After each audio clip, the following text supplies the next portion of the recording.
Welcome to Got Grass, conversations with the legends and leaders of bluegrass. You've enjoyed live bluegrass at Guitar Town CT concerts in Hampton, Connecticut since 2008. From Tony Rice, Rouse Stanley, and Doyle Lawson to Tim O'Brien, Sierra Hall, and Billy Strings. Now you can go behind the scenes as we chat with your favorite bluegrass stars. I'm your podcast host, Chris Worth.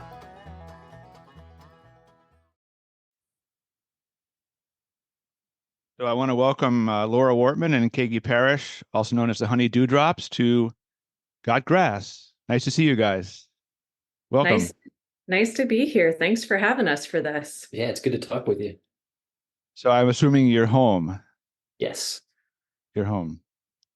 Have you been home for a while? You've been out touring? What's been going on? Yeah, we have been home for a while. It's been a bit of a different year for us this year. Yeah, last year was super busy, and this year is less so.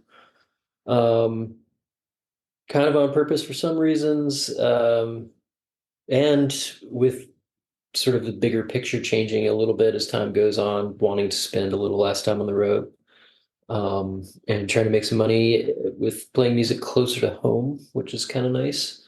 So yeah, we've done like the last 16 years or so touring pretty hard and getting to a point where it doesn't feel great to be in the car as much as we have been. So switching things up a little bit.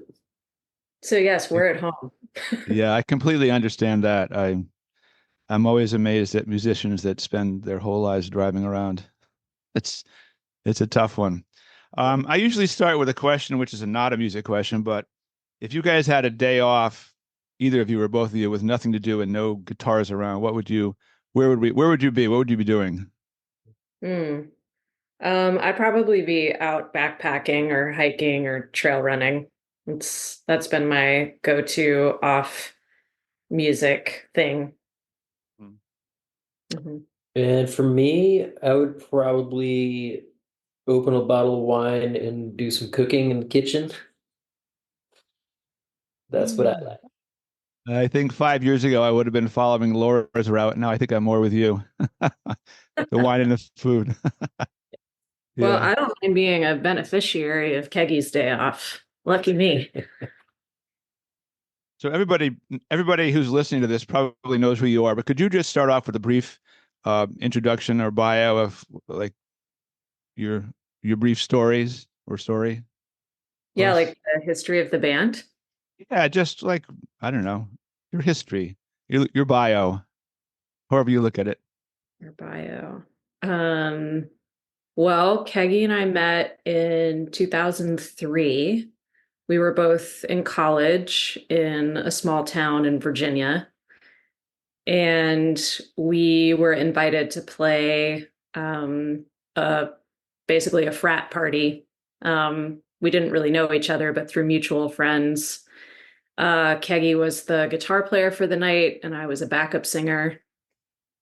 And that's how we initially met. We met at a practice for that, and then I guess got together several months later and started playing. That night we were playing rock songs and pop songs, and we sort of learned later that we both had a mutual love of folk music and bluegrass and country, and through another mutual friend got together to jam. And then, yeah, just from there kept playing music together. A lot of people ask us like, which came first, the music or the romance? And it was definitely the music first. So, yeah, fast forward a couple years, we used to play a coffee shop gig once a month. We were teaching in Albemarle County, Virginia, and I was also working on a farm, but we'd play this monthly gig that was like 3 hours. And so we needed all this material. So we learned a lot of cover songs and then slowly started writing some music together. And then in 2008, we had the great privilege of playing on a Prairie Home Companion, which kind of instigated us wanting to leave our full-time teaching gigs and try to hit the road and see what happens. So from there, we started touring. Um, we left our jobs. We sort of gave it a couple years to see where it was going to go. We recorded our first album. And yeah, 16, 17 years later, we've made, I think, 7 or 8 records. Does that sound right? Ballpark. Ballpark. I think you never remember exactly how many. And yeah, we've toured all over the US and Canada and Europe and the UK. Almost went to Australia, but COVID. Yeah, including playing Guitar Town, Connecticut, like what did we decide, 6 or 7 times at this point? Counted 8. 8 times. Yeah. Wow. Yeah. Yeah. So what about your childhoods? Were you musically, were your family's musical, or were you just typical kids? And For me, music was always on in my house. There was a lot of public radio programming, including Prairie Home Companion, but definitely like classical music. And there was a great jazz show in Richmond, Virginia, where I grew up, as well as a really good locally curated folk music show that came on right after Prairie Home on Saturdays. And yeah, so I can remember hearing those kinds of music, a bunch of different stuff, but I think my folks gravitated towards like, hits of the 70s, James Taylor kind of stuff.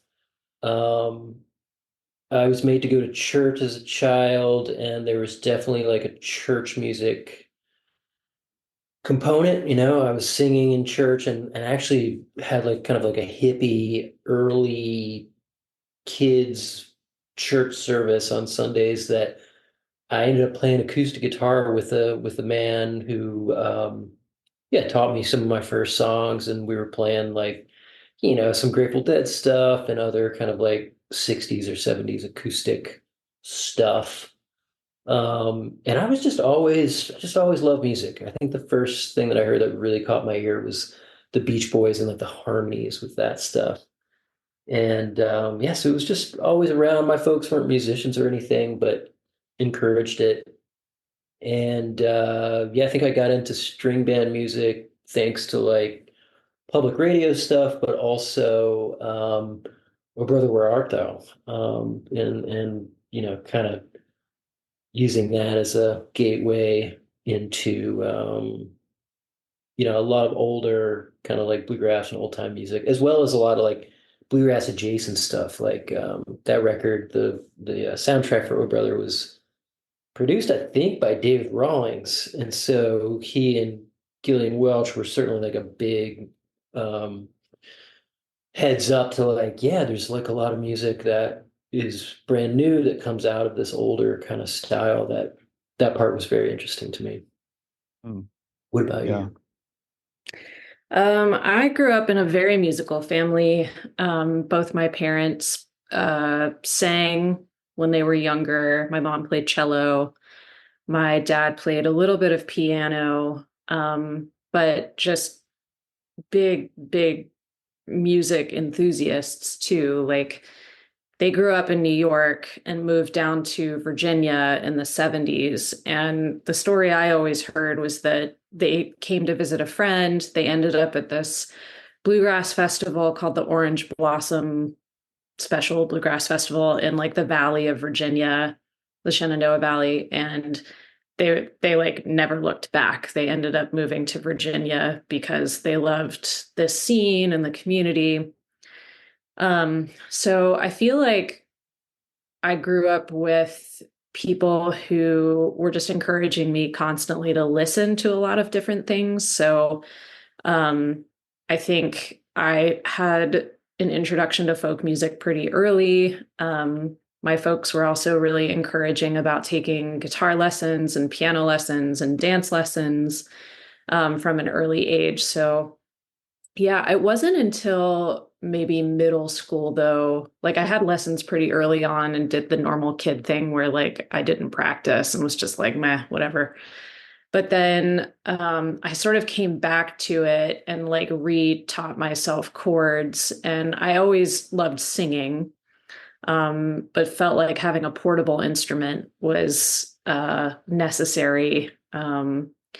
And I got really into the Beatles when I was in fifth and sixth grade. And so I studied their music pretty hard and learned like very folk versions of Beatles songs for like 3 or 4 years as a young teenager.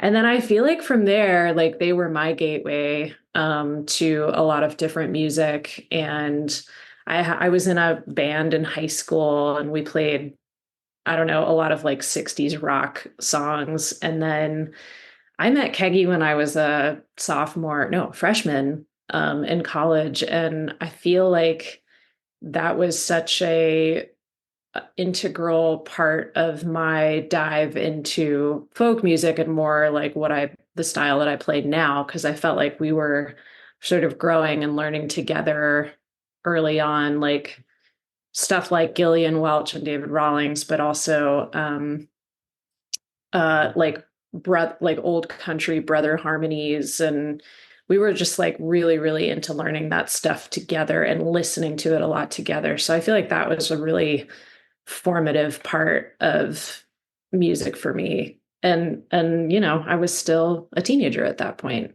when we met. I was 19.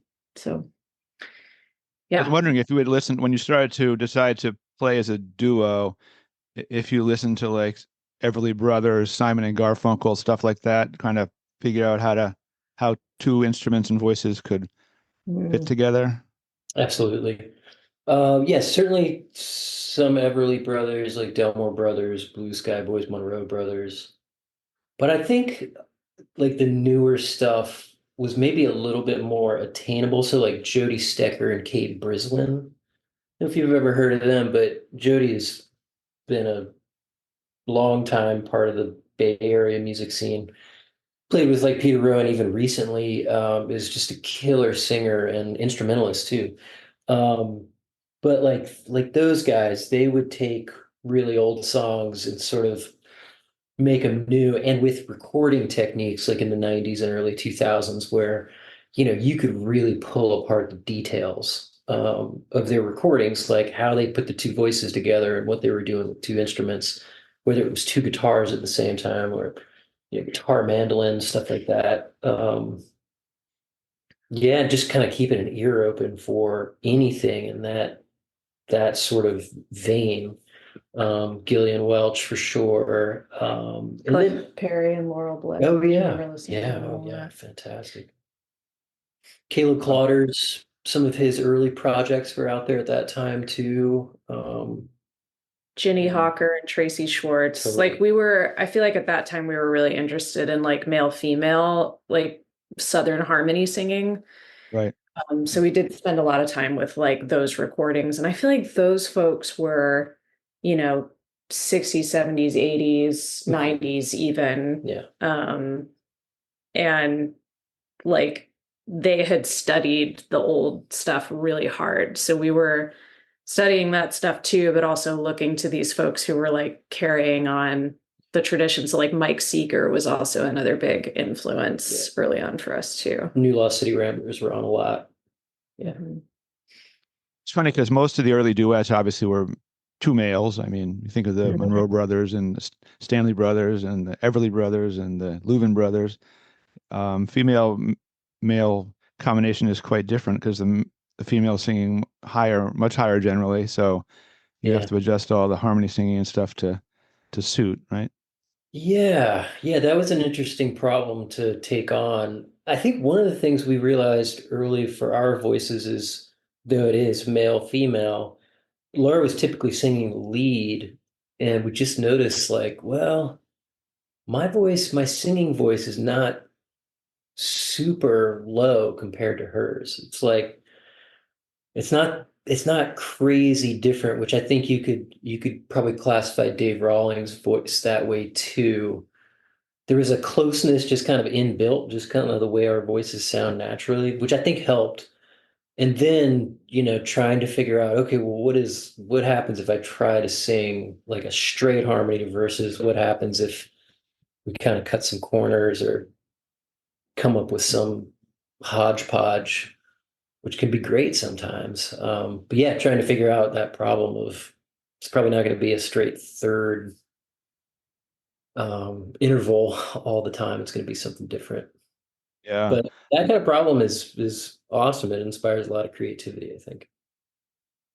I noticed I listened to a lot of Hot Rise and Tim O'Brien and Nick Forster, whose voices are actually very similar in range, and oftentimes you can't tell who's lead, who's harmony, and they switch in the middle of a song.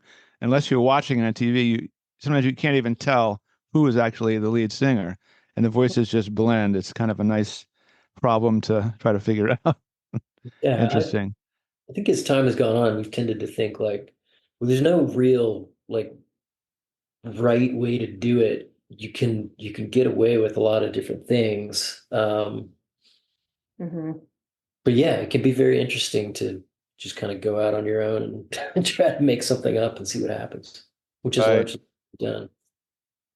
So let's talk a little about songwriting, because you guys are well known for writing great songs. You write most of your material on your albums is yours, correct?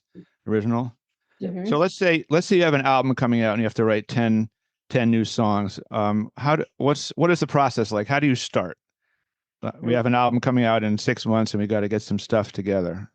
Mm. First, delay. You don't want to feel that pressure. Um, Procrastinate for a little while, stew on it. Yeah. Probably, open a bottle of wine. Go for a Um, run. yeah, so we put out a record earlier in August, just this last August. And we probably began writing songs about a year before we finished the recording of it. Um, and it was kind of a strange time because we were coming out of like most of the pandemic at that point. Things were sort of getting back to normal with touring and working regularly. But it was a weird time for me because I hadn't written a song with words since like 2021. So I had like a year of like no songs with words, been working on instrumental music and just some other stuff that like I hadn't had time for otherwise. And so it felt like a daunting task to be like, okay, now I got to write some songs, and I haven't done it in a long time. So I just kind of started out slowly and only took on songwriting sessions that were like 10 to 20 minutes at a time. And I went so far as to like set up the timer on the phone and just be like, I'm gonna do 10 minutes. I'm not gonna push it too hard. I'm just gonna try to come up with something, and then maybe later this evening I'll come back and do another 10 or 20 minutes, or maybe I'll just go to tomorrow and see what happens tomorrow.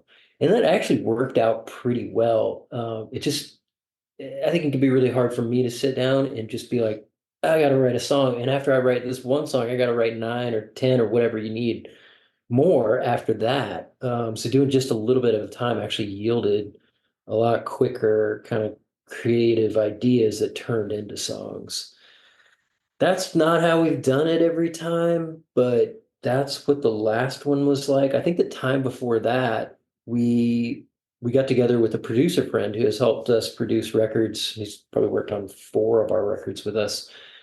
And we just got together a bunch of evenings, had some dinner, and then worked as like a trio for maybe an hour or two, showing like, okay, these are the ideas we have, these are the guitar parts or whatever instruments were involved, whatever lyrical content was there, and kind of worked as 3 people. So again, there's no real like right way to do it. I think you just have to listen to what I know that I've had to listen to what I feel like I'm capable of at that time. Sometimes a marathon session is great, but largely it hasn't yielded great results for me. So I don't know. What about you? About your Yeah, songwriting? you probably have a different way.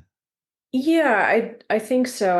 I feel like I'm really inspired by Keggie's discipline. Like I feel like he's really good at taking small bites and working, like chipping away every day. And I think that yields more music, honestly, than my method. I wouldn't say that I'm like a wait for the muse to strike person, but I do feel like um the songs that I've written mostly by myself over the years, because we really have collaborated on most of our work as the Honey Dewdrops, but I would largely say, and you can disagree, that like Keggy has started the bulk of songs, and I'll usually come in and help with like arrangement, especially with like who's gonna sing it, what key is it gonna be in, working on harmonies, especially. That's kind of where I feel like my strengths lie. So I feel like with my songwriting process, it tends to be like when an idea hits me, and then I'll work on a song for a couple of rounds. I'm not going to even say a couple of days because I don't know if I'm that consistent about it, but um yeah, I feel like it's more I'll go in 110% and like try to get it done.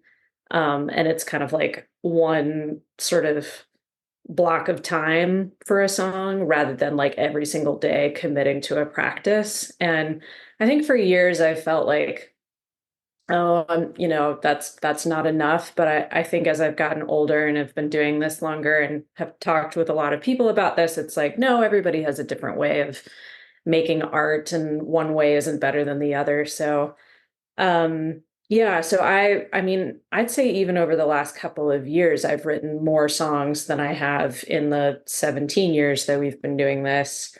And it's it's definitely really helpful to have a partner to bounce ideas off of. And so what I really like doing is getting like the bones of a song together and then sharing it with Keggy, and then he'll help me with like a lyric or a chord or something, which I feel like is maybe how Lennon and McCartney worked a bit. Like they would have their sort of bones of a song, and then one of them would add a word, and then they would be like both listed as the songwriters on the song, even though it was like somebody's main piece.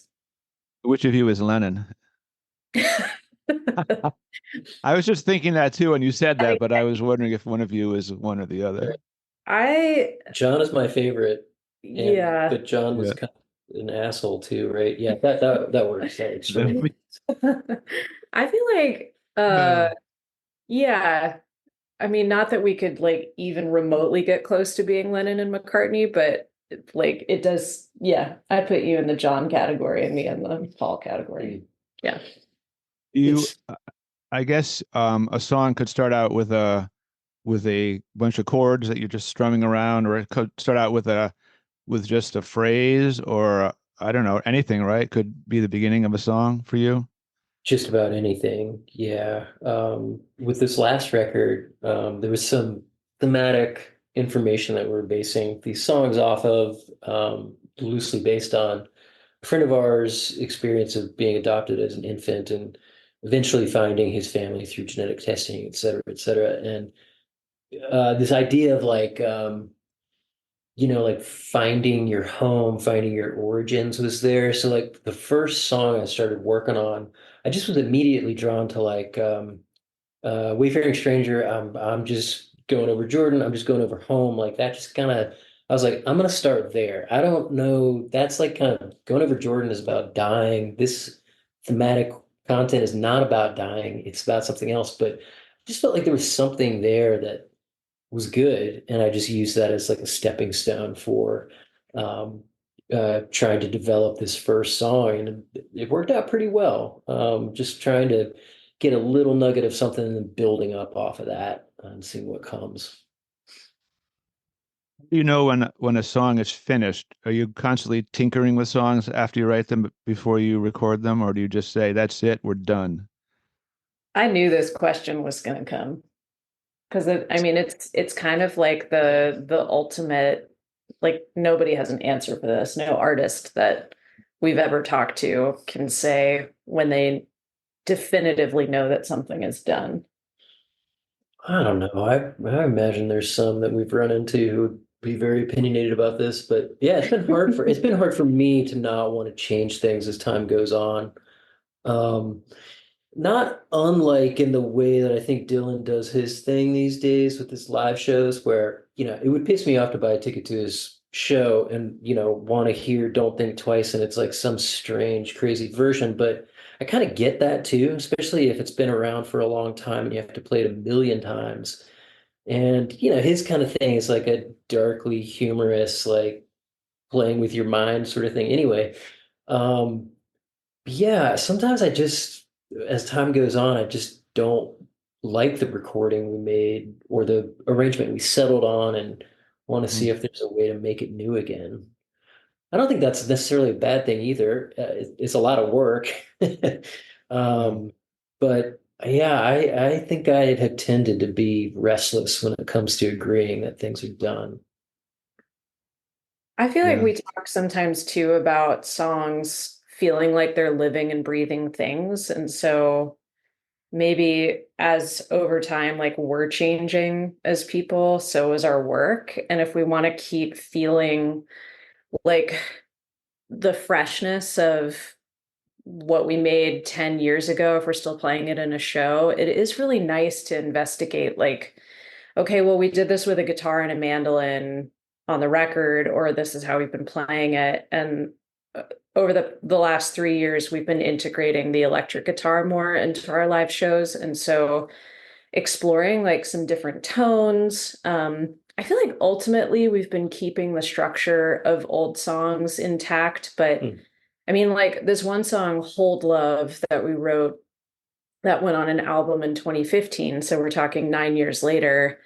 Um, I think we like completely changed. In fact, it was Yeah, like yeah, two acoustic guitars, and now it's like electric guitar and banjo. And we even changed the key and like some of the structure to it. And it's honestly become like one of my favorite songs to play live because um, it is taking on this new sound that I feel like we're both really drawn towards.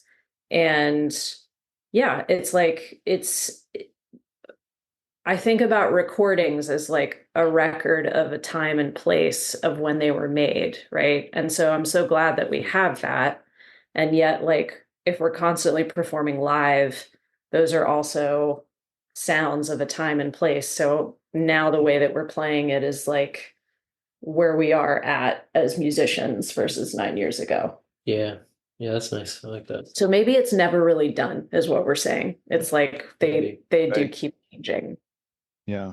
I was just watching Paul McCartney. I think it was an interview he did with Rick Rubin. He was talking about, the Beatles. And when he went out playing with Wings and on his own, everybody wanted to hear Beatles songs. And he rebelled at that at first, said, no, I want you to hear my music. But then he said, I thought about it. And, he said, when I go hear Tom Petty, I want to hear all of his hits. I don't want to hear anything that I don't know.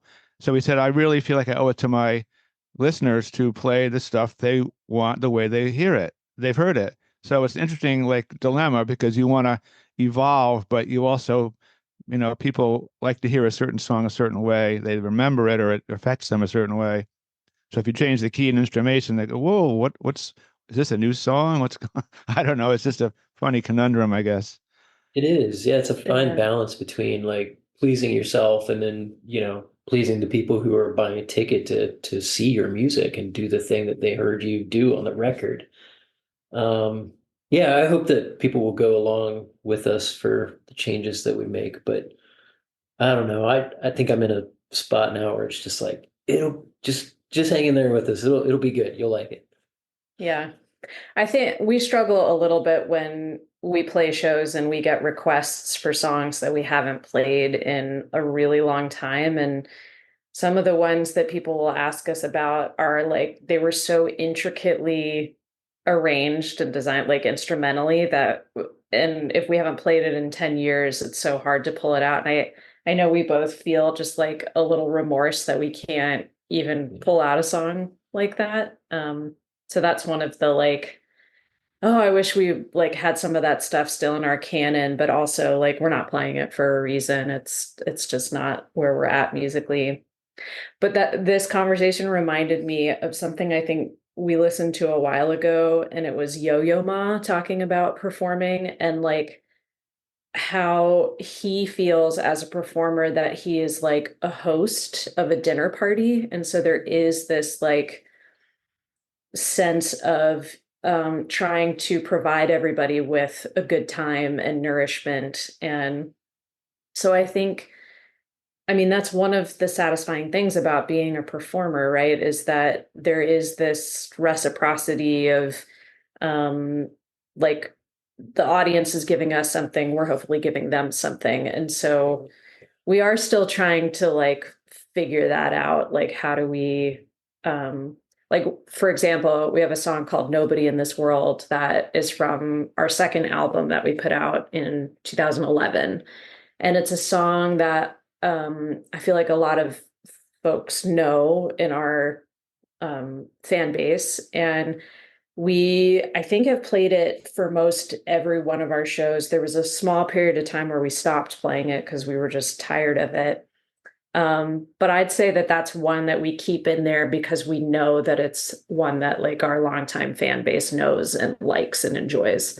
So I think that's a way that we try to keep that balance of like, we're going to change one song here that's completely different, like Hold Love, and then we're going to play this other song that you will know and recognize and has been in our canon for a long time. It's also the best compliment you can get when somebody asks you to play one of your songs. You know, like that, it's just, that feels so good. It means a lot to me. And when when the request is, you know, something that we just can't pull off that night, it is kind of like, oh man, I wish I could do that for you. Mm-hmm.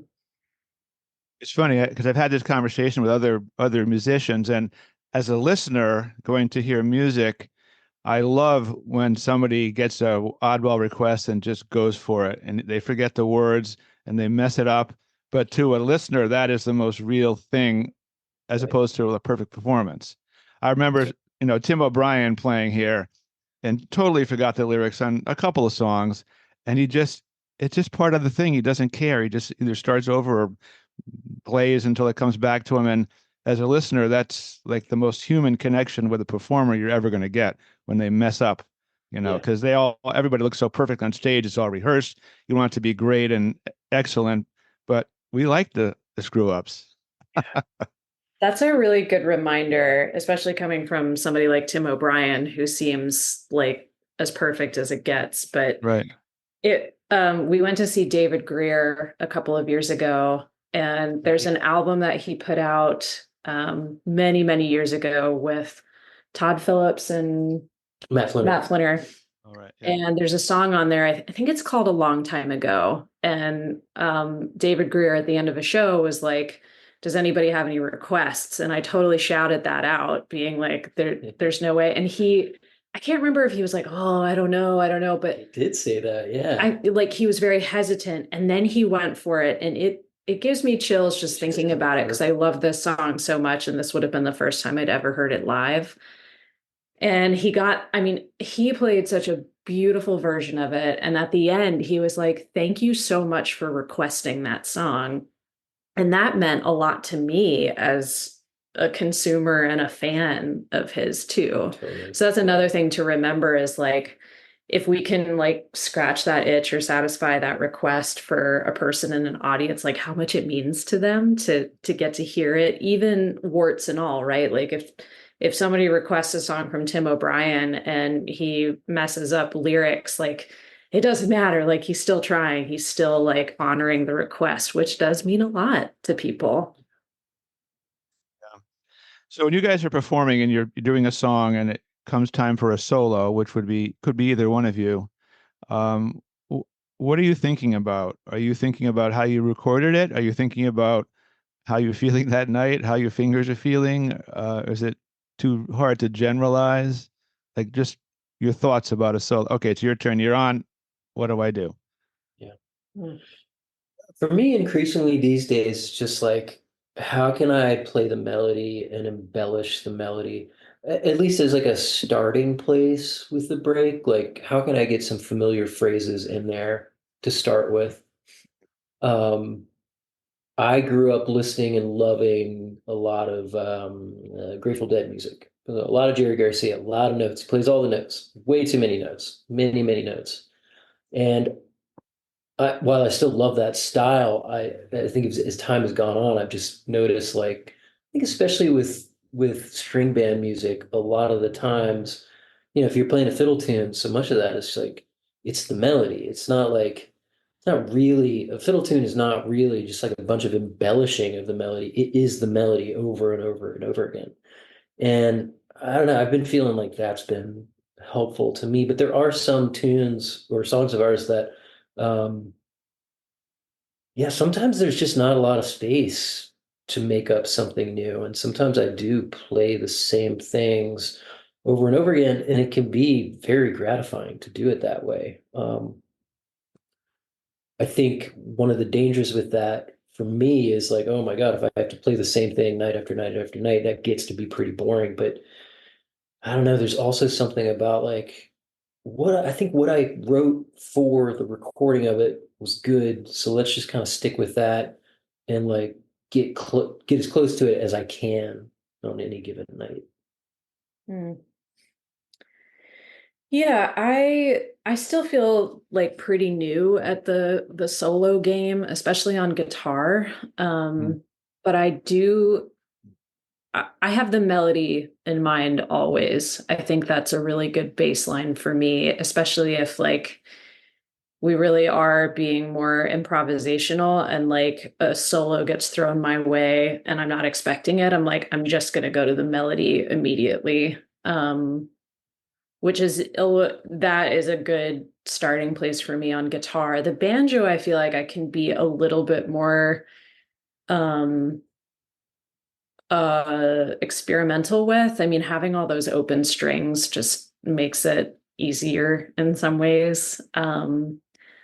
But yeah, I would say that I have definitely leaned in more towards playing the same stuff time and again. Like if it's a solo that I did on a record, I'll probably play it the same live. And that's just like for me, like memorization.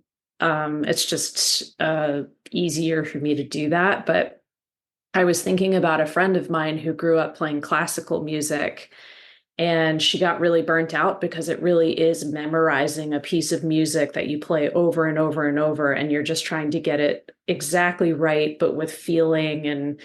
But you spend so much time on this one piece of music that it really can just get super boring. And I think that taps into maybe what Keggy was saying and what I would like to be better about, which is like, okay, even though I'm like playing the same solo time again in a performance, like I really would like to experiment getting outside of the box for my own excitement and I don't know, also just to grow as a musician and not get bored with it. So Mhm. ask me Well, again next year. you mentioned Todd Phillips because he was one of the first people I interviewed on this podcast, and I asked him this question. I said, Todd, how has your bass playing changed over the years? He said, well, I play a lot less notes, but I try to play the right ones. That was his answer, which I thought was pretty good. Great I answer. like that. Yeah. I like Well, that. Yeah. well done. Yeah. It's So very well. if there was a one simple tip you would give young musicians starting out in this business now after your years in it, what would you tell them? Any advice? A young musician. A young musician. Yeah. Yeah, I guess I would say something like go for it now. Like follow that passion as deeply as you can now, sooner, um, and see where that takes you.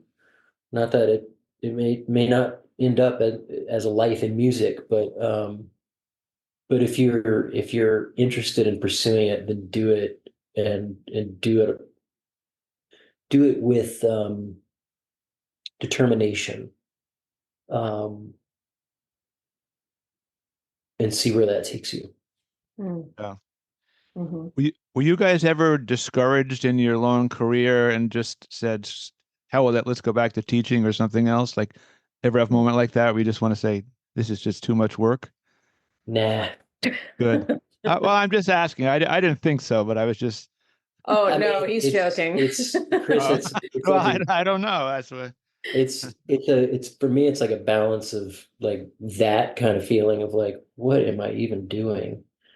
And that kind of exuberant old feeling of like, all I want to do is listen to music and play music and be in it and be close to it. Um, yeah, it's a wonderful life. The way that we've been able to experience it has been wonderful. And And also it's really tough too. We were talking about just, the fact of having to travel so much to play gigs and like what that does to you over a bunch of years. Yeah, I mean it's hard and you kind of have to. I think what we're doing right now is trying to listen to ourselves like, oh, that being in the car and traveling so much is really hard. So what do we do right now to try to make ourselves feel better? And you kind of like move through that phase and then another one will open up. You'll have to move through that one as well. So I feel like super lucky to have done what we've done so far. And it's also not been super easy either. Wow. Yeah, I mean, maybe to even tag on to what Keggie's saying, it's not even just the travel, but you go so far and you do the promotion and still 10 people show up to a venue that holds, 100 or 200 and um it's not financially great when that happens, but it's also pretty soul crushing. And you have to have a thick skin in this business to keep doing that day in and day out. If, you're not consistently drawing, 50 to 100 people. And I think it is really easy in this day and age with social media to look at other bands and be like, oh my gosh, they're just killing it all the time. And I think at least everybody on the level that we've been working, I think experiences the dwindling crowds. And certainly since the pandemic, so much changed and smaller venues have closed and people aren't going out as much. And the bigger acts like in pop music are kind of taking up all of the space in some ways. Like I think all of that stuff, just certainly as we're getting older too, it's just not a place we want to put ourselves. And so I think in just the discussion of like pulling back on touring, we're just trying to like maybe protect ourselves a little bit more from like the balls to the walls traveling for like the 10-person show or 20-person show or whatever. And yeah, just kind of reining it in a little bit. But that part, I think, is one of the hardest parts of doing this because it's not even a reflection on your work or that people don't like it. It's just that the scene is so saturated at this point with bands. Like it's really hard to rise above all the noise. And like we live in a city where there's umpteen things happening every night and you have your pick. Like New York's the same way, Chicago, Nashville. And it's a struggle to be like, hey, we're playing this venue, come see us. Pay this money and it'll be worth it. And boy, it's just gotten harder and harder. Like I think that's probably life in general. It just is harder and harder. It's not getting easier, but definitely as a band who's been in it for almost 20 years, like, yeah, it's just It's wishing funny you use the phrase soul crushing because as a promoter, I'm only in this as a hobby. I don't make money. I never made money. I don't want to make money. But when 10 people show up to a show that I've promoted, the band's great, and I put all this work into it, it really is. I get to the point too where I say, I don't know if I want to do this anymore. I just do my podcast. It's so much easier. And I mean, it's very frustrating and demoralizing, not just for the musicians, but for me too as a promoter, because I want everybody to get a big crowd and make a good payday and have a great performance and enjoy it. But it's funny because I was just talking to Kenny and Amanda Smith, who just played here as a duo, and they said that where they are, the crowds are unbelievable, bigger than ever. There's they're all selling out every venue in Tennessee and wherever they are. it's Up great. here, it seems to be less so, from what I've heard. Mhm. So I don't know. Maybe it's just maybe it's going to move up this way from Knoxville. I don't know. So is It's that where hard to. you live in Knoxville? I don't know where they live. Somewhere in Tennessee, but I said crowds up here tend to be down 40% from before COVID. They said, oh, where we are, they're up like crazy. You can't get into these venues anymore. They're so crowded. So I don't Hmm. know. I don't know Wow. what's going on. That's a good problem to have. But yeah, like nobody seems to know what the recipe is for Yeah. why you get a full crowd in some places and then in other places you don't. Like Yeah. it's hard to know. So if you could each of you have sat down with any performer in music history and played in a living room for 3 hours, who would you? The Kagey's like sweating over there. Who would you choose? Anybody? I mean, just a favorite all time. Just sit around, play a few tunes, and shoot the breeze and whatever. Oh, Could Do you be want a to go present first? day person or a past person. I don't know. oh, I mean, I think I have to say two people, if that's Yeah, okay. there's no Um, right answer. okay. Joni Mitchell. Mm. I mean, she's still alive, but definitely Joni Mitchell. And I I have to go with Ella Fitzgerald too. Mm-hmm. I mean, Paul McCartney, we already talked about him, so I'm not even going to bring him up. But yeah, those two in particular, I would Mm. like to spend as many hours with the two of them. Mm. Yeah, I want to say two because I just can't not. That's a really hard Gotta do question. two. I think I really would have liked to have sat on the other side of Jim Hall, who's a jazz guitarist. I guess Hmm. he died not that long ago, maybe 10 years ago or so, but he was, he's like, for jazz guitarists, he's like a foundational kind of player and made a lot of wonderful music in the 50s and 60s and through the 2000s too. I would just love to hear what his guitar sounded like coming through an amp in the room and to just be able to notice like the way that he would touch the instrument and like just take notes that way, as well as like pick a few tunes with him too. And I guess the other thing I was thinking about was like, what would it have been like to like if you were in the room with somebody who had a high, powerful voice like Ralph Stanley or Bill Monroe, like what would that have felt like to be right next to them? I guess I would want to hear that kind of vocal style. Mm, hmm Oh, That's kind of what I was thinking interesting. about with Ella. Yeah. It's just like, Yeah. Were you guys ever tempted to try and crack the so-called Nashville market, like go down there and throw your hat into the 6 million other people and see how it worked, or was that never an interest of yours? Well, it's interesting because about 10 years ago, a bunch of our friends started moving to Nashville Mm. because it seemed like there was, I don't know, these friends and many more, but people who were like generally our age and in the same kind of genre of music started moving to Nashville because it seemed like it became like a meeting place, and it seemed like the country music industry, I guess, was opening or being more available to folks who were in our little genre subset of that bigger genre of country music. Um, and a number of them still live there. It seems like a pretty thriving scene for, like 20 somethings, 30 somethings, people like that. But yeah, we didn't really get the itch to do that, but we moved to Baltimore, Maryland in 2014, and that was largely based on the scene up here. Just finding a string band and like singer-songwriter scene here, quickly making friends with a bunch of people there and wanting to work with them more and moving ourselves here from Charlottesville, Virginia back in 2014. So I don't know, like I think like 10 years ago, I would have been like, Nashville, who cares about Nashville? But now it seems like there's a bunch of, I don't know, a bunch more like younger people who maybe are just making music that I like, and that seems cool to me.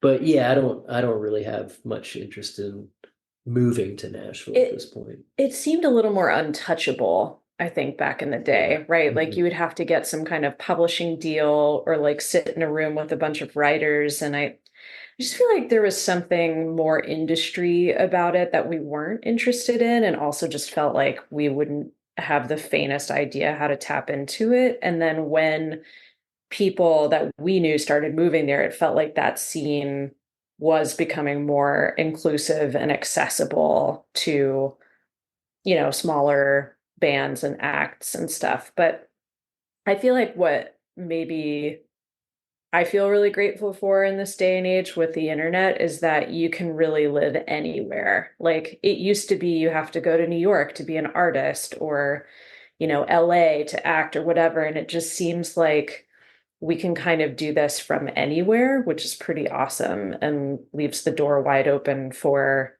you know, us being in Baltimore, or if we need to go to Virginia, or we even talked about Colorado. Like there's a lot of options because things are maybe just a little bit more mobile than they used to be, and not like you have to make a record in Nashville. Now you can do it in your house. Right. Mm-hmm. Yeah, the internet's changed a lot certainly about the music business completely. Yeah.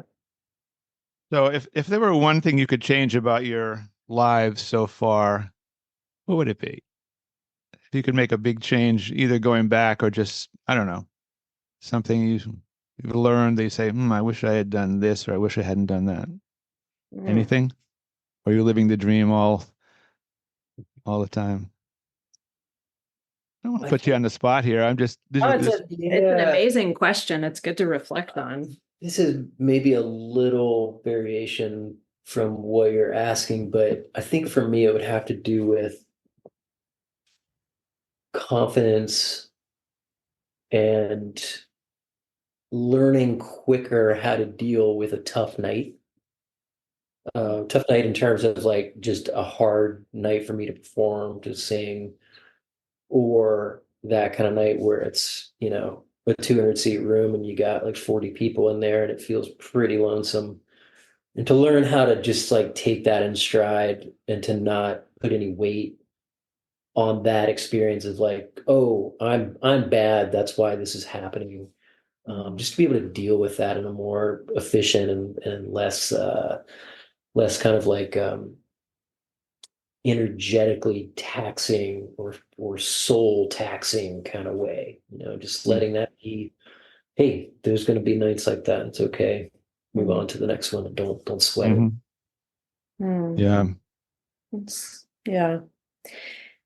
I I I feel like on the surface, for me, if there was one thing I could have changed, I would have hiked the Appalachian Trail in my 20s.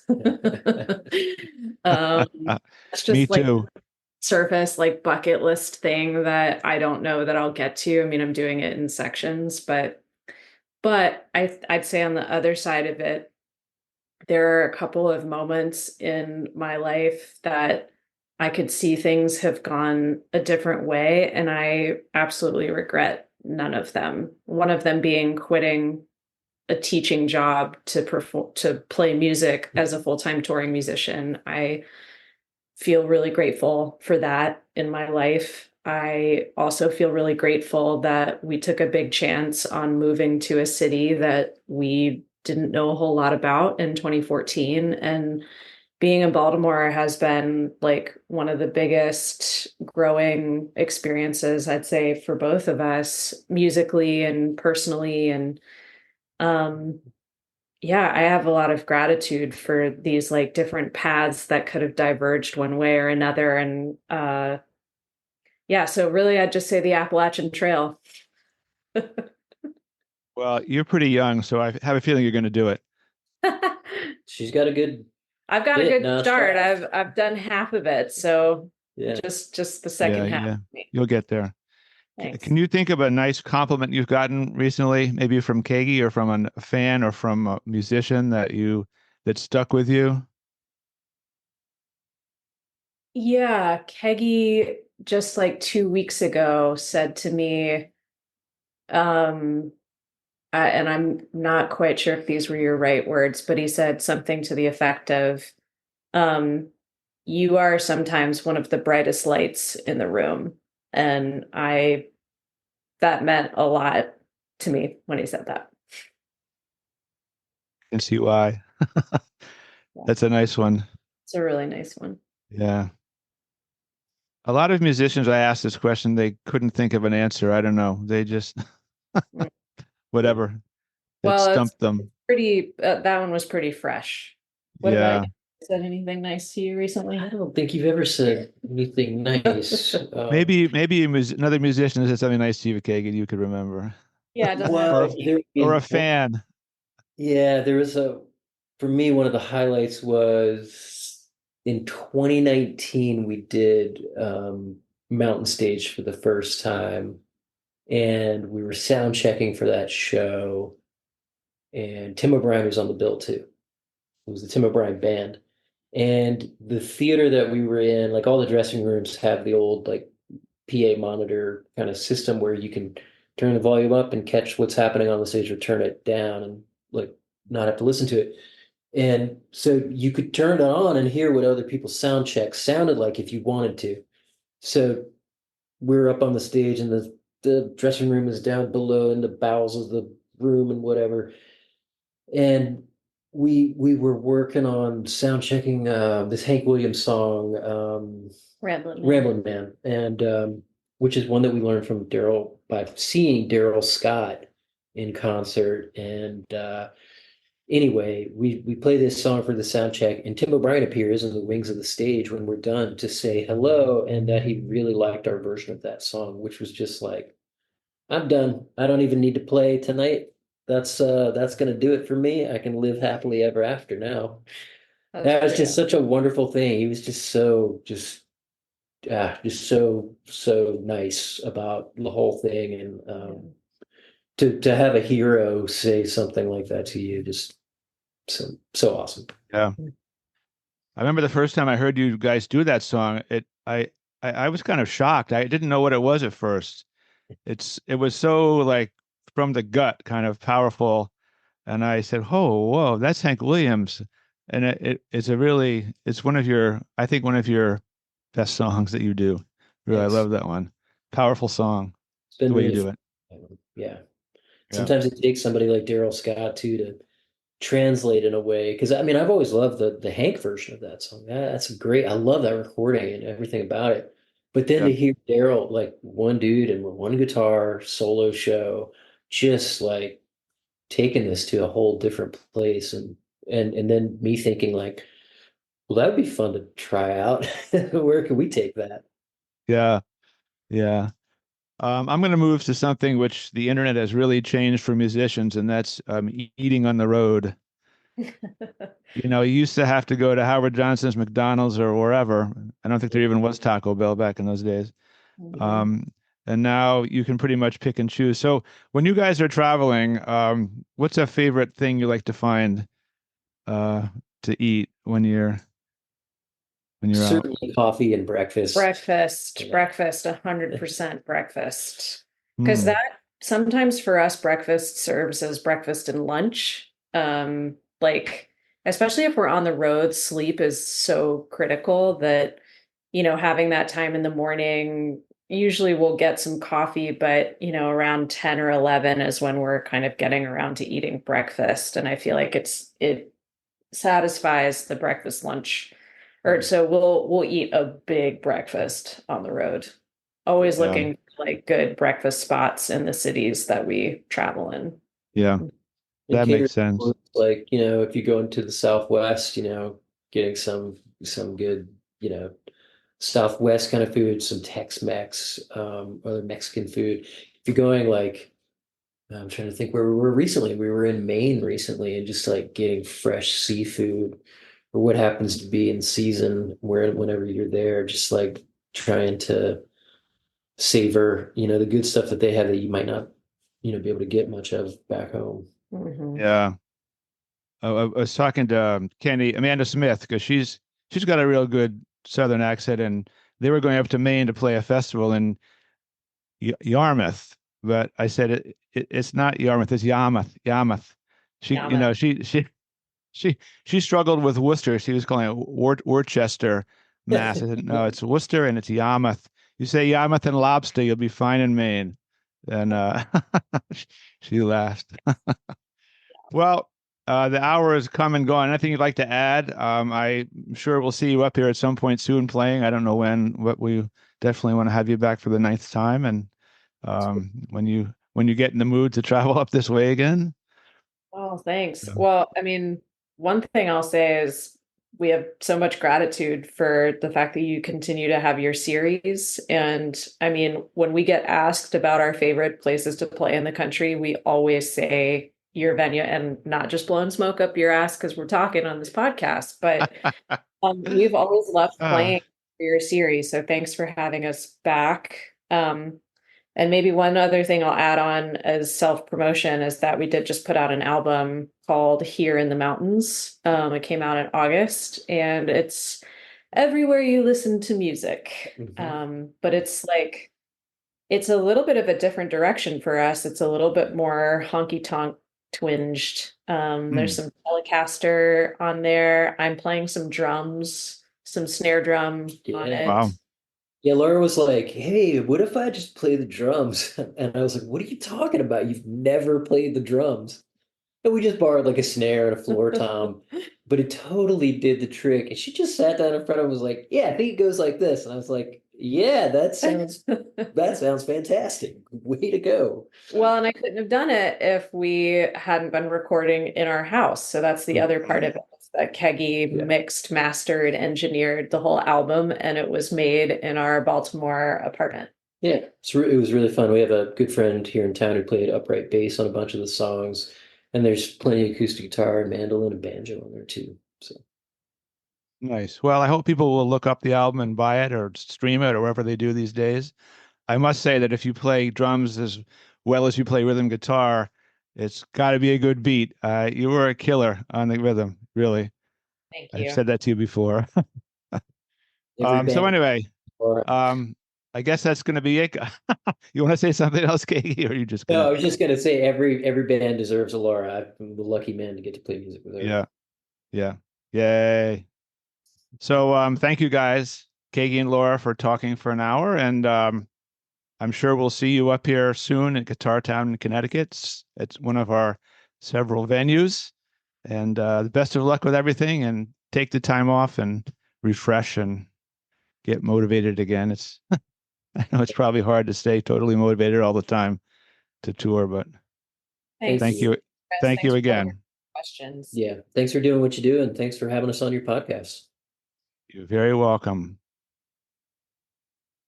I hope you enjoyed our podcast, and thanks for listening. Visit our website, guitartownct.com, for concert and podcast schedules, or just to send us a message. We'd love to hear from you.